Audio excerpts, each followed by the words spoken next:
Каков е водниот потенцијал на Македонија и колку го користиме?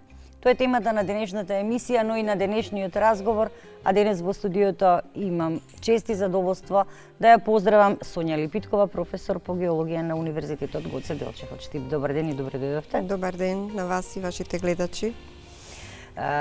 Она што на почетокот би ве прашала е Македонија според вас со каков воден потенцијал располага и дали ние го користиме тој потенцијал кој што го имаме на располагање? Па Македонија не е земја која што има екстремно богат воден потенцијал, меѓутоа не е ни толку сиромашна. Поаѓајќи какво е обкружувањето, околностите од аспекти на геологијата, сето тој во минатото што се случувало. Меѓутоа, дека имаме потенцијал кој што може да ги задоволи потребите во различни области, пред се за водоснабдување на населението, тука ги спомнувам и површинските и подземните води, за наводнување, за земјоделството, одредени други култури во земјоделството, уствари сектори како аквакултура, туризмот, поаѓајќи дека имаме и 3 природни езера и доста вештачки акумулации и секако за производство на електрична енергија. Јас не би занемарила и потенцијалот што го имаме во делот на, како што реков, подземните води, меѓутоа и на геотермалните води кои што Македонија во одредени области ги има, така да проблемот е само во нивното рационално искористување и можностите да изградиме уште поголем број на капацитети кои што би биле мултифункционални, како што и сегашните капацитети, голем дел од нив, па дури и природните ги користиме за повеќе намени. Ќе ве потсетам на една ваша изјава кога бевте заменик министер за животна средина. Велите вака: Македонија има најголемата компаративна предност во смисла на обновливата енергија со огромен дел сончеви денови во годината, а да не зборувам кој е потенцијалот во користење на геотермалната енергија. Па еве, на некој начин се повторив, значи не сум го сменила мислењето од годините 10-15 пред тоа. Меѓутоа, нешто што би сакала да истакнам во овој момент е да ние имаме огромен потенцијал на сончеви денови, односно да бидеме земја која што може да изгради сончеви централи, ама треба да внимаваме каде ги градиме и за кои простори се даваат дозволите. Тоа не би можела да не го кажам, бидејќи кога патувам низ Македонија, за мене е неприфатливо на земјоделски површини кои што може да бидат искористени за храна, а иднината што следи во иднината ќе биде борбата за храна, и мајки во предвид дека водниот потенцијал го користиме за наводнување, ние имаме простори каде да изградиме фотоволтаични централи, простори кои што не се искористени за земјоделие, а се подобни за нивна изградба. Меѓутоа се гледа тоа да биде поевтино, да биде во близина на далеководи и така натаму, и на тоа треба да внимаваме многу. Значи, таму каде што има обработливо земјоделско земјиште од прва, втора категорија, при издавање на дозволите треба навистина да се внимава. А за хидропотенцијалот, односно за потенцијалот на геотермалната енергија, ние геотермалната енергија по мене е енергијата од водената енергија која најмногу ја користиме, а ја имаме. Буквално не ја користиме и за тоа кои што околните земји ја користат за балнеолошки, спа центри и така натаму, туку нашите граѓани повеќе ги посетуваат центрите во Србија, во Бугарија, во другите околни земји и Грција, а тие потенцијали ги имаме, а не знам зошто приватниот сектор многу малку ги користи. Нешто ако користиме е за здравствени цели или пак за пластеници, она кое што се користи за загревање на пластениците.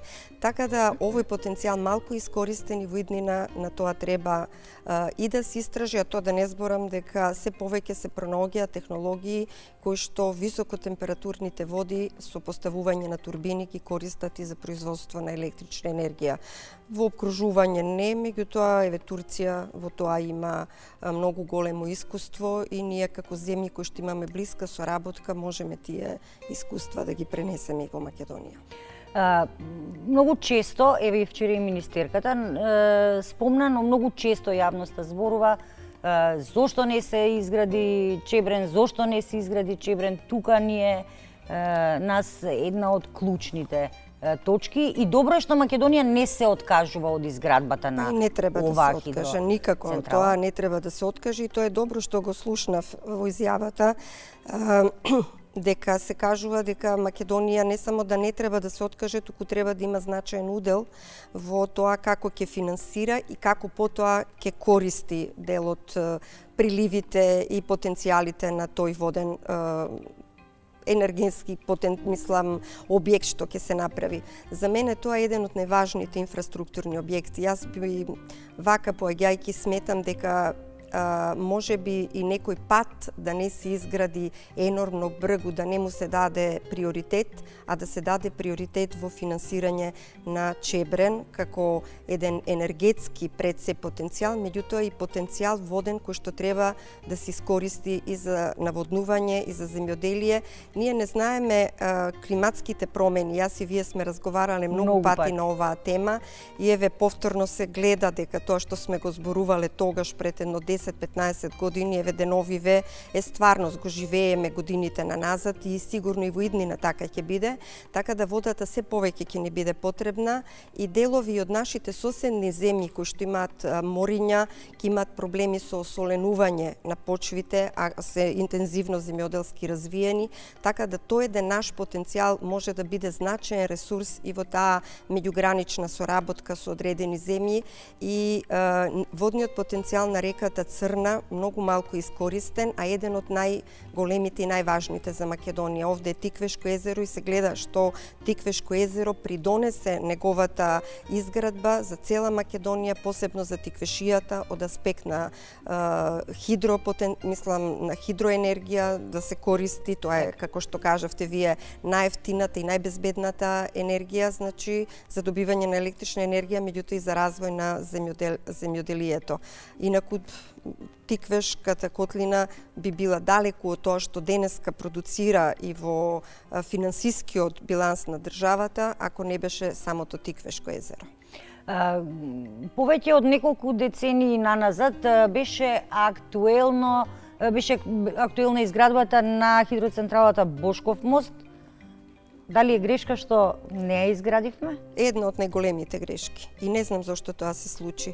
Потенцијал на една река, на една природна поставеност, која што како да беше дадена од Бога да може да се изгради еден таков објект, за кој што беа направени и сите проекти, и дури и студиите за оцена на влијание на животна средина. Меѓутоа, не би сакала. Многу години сум размислувала зошто тоа таму така се случи, а не требаше да се случи и тоа е грешка и за самиот регион зошто не се изгради и е грешка за целата држава и може би треба да се размисли тој проект повторно да се стави на маса, затоа што за тој проект беа обезбедени и финансиски средства кои што гарантира негова изградба и тоа ќе беше исклучиво воден потенцијал искористен за електрична енергија и тоа многу ќе влијаеше за Македонија. Ние во годините тоа досега требаше на некој начин или да привршува или да се изгради, а сигурно требаше да биде изградено, ќе не спасеше и ќе поевтинеше увоз на многу скапа електрична енергија. Вие знаете во време на короната и кога сакавме, имавме пари да увеземе, имаше забрана на увоз. Така да такви случувања може и во иднина да имаме и затоа треба да се потпреме на нашите сили. За Бошков мост лично знам уште од периодот кога бев дете, затоа што веднаш по изградбата на ХЕЦ Стрежево беше планирано да се зборуваше дека ќе се гради. Бошков мост, јас сум одамна не сум уште не е изградено, а ова не е изградено и веројатно големи се тие објекти, скапи се тие објекти, изискуваат огромен финансиски потенцијал, меѓутоа и човечки потенцијал, знаење и така натаму и меѓународно и домашно. Меѓутоа ние од тоа не треба да се плашиме и да бегаме, ако треба и да се прифатат кредити. Еве сведок, јас сум од истокот по потекло, значи исто имаше голема отпорност за градбата на хидросистемот Кнежево на реката Злетовица.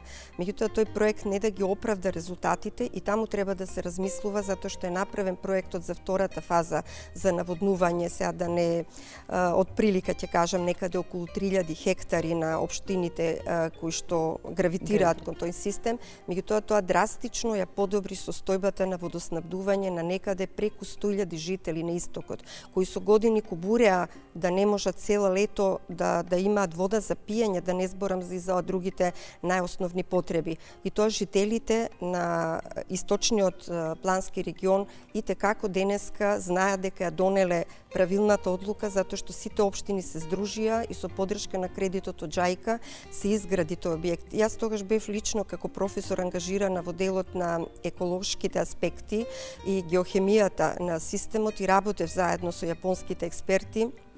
И сметам дека македонците рамо до рамо, тие кои што и во техничките делови, па и нашите фирми Бетор, Гранит и кои други учествуваат таму, покажаат и како дека можат да се носат со тие предизвици и да градат такви објекти. Денеска сметам дека тој објект добро се менаџира, заеднички општините се изградија и причистителни станици, односно филтер станици за прочистување на водата и во таа насока треба да даваме поддршка на таквите проекти, бидејќи се животно важни и за еден регион и за целата држава.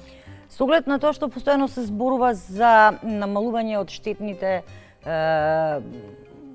од штетата што ја прави цврстото гориво, а на нас електраните ни се најголем број. Најсигурни.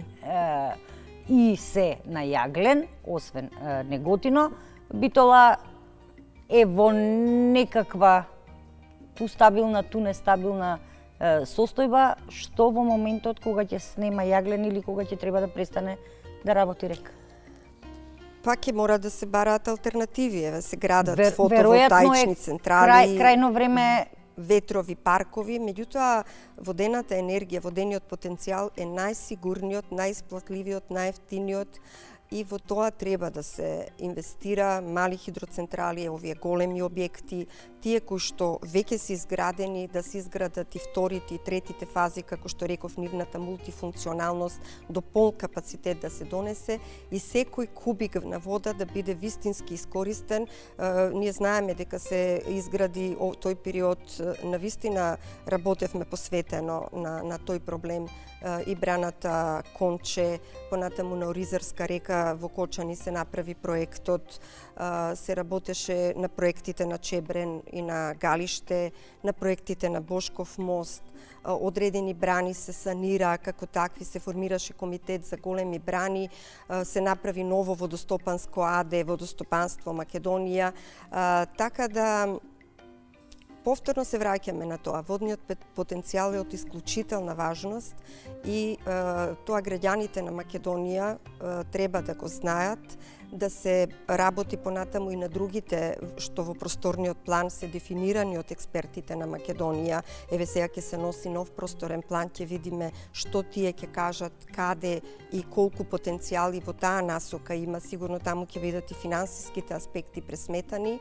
и како што реков, на ова од други инвестициски проекти треба навистина да се даде едно приоритетно внимание. Да, во моментов тоа треба да ни биде приоритет, затоа што сведоци сме на неколку пати ни се случи кога остануваше цела држава без енергија, а немаше од каде во моментот. Така е, ковид кризата тоа ни го покажа. Јас сум имала, се сеќавам една емисија кога еден од гостите во емисијата на прашањето, моето прашање и на водителот што ќе биде ако немаме рек Битола, беше одговорот па треба и ден, значи некаде пред 10-15 години заложбата рек Битола да се затвори подитно. И кога беше прашањето што ќе правиме ние на тоа се подпираме 70% тогаш за обезбедување на енергијата од домашното производство, па ќе увезуваме. И кога дојде ковид кризата, се сеќавам, баш беше моето прашање, а сега од каде ќе увеземе? Да, затоа што сите дадоа, да не се повторувам, забрана.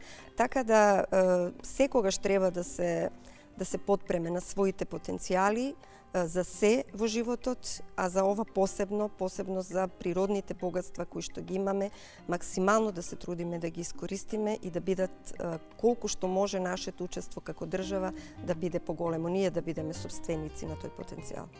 Јас ви благодарам за времето што го одвоивте и бевте денес дел од нашата емисија. И благодарам за поканата и до граѓаните еден апел, ги живееме климатските промени, високите температури, користете водата рационално, грижете се за неа, не ја загадувајте, затоа што таа е едно од нашите најголеми богатства и насушна потреба за нашиот живот.